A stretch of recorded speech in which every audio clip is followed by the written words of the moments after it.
Hello বন্ধুরা, কেমন আছেন সবাই? আশা করছি সবাই ভালো আছেন। আজকে রান্না করব কাঁকড়া ঝুরি ভাজা। প্রথমে ফোড়ন দিলাম, এখন বেগুন, পেঁয়াজ, মরিচ দিয়ে দিলাম। একটু নেড়ে নিব।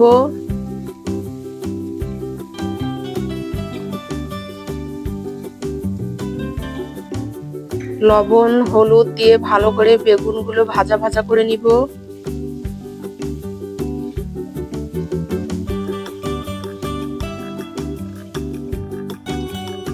বেগুনগুলো ভাজা হয়ে গেছে।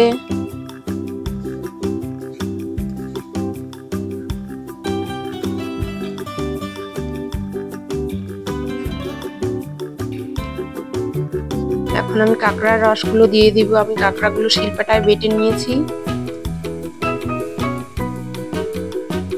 রসগুলো দিয়ে দিলাম, একটু ভালো করে নেড়ে নিব।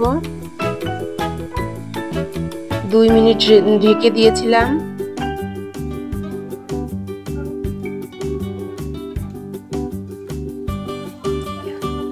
ঢাকনা ওঠানোর পর এখন ভালো করে বেগুনগুলোকে ভেজে নিলাম আর একটু ভালো করে কষাবো।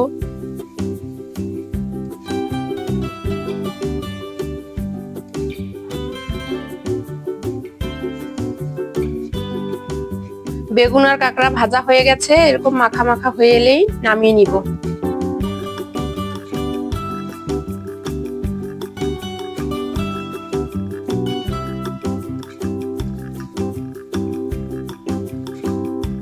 নামিয়ে নিলাম।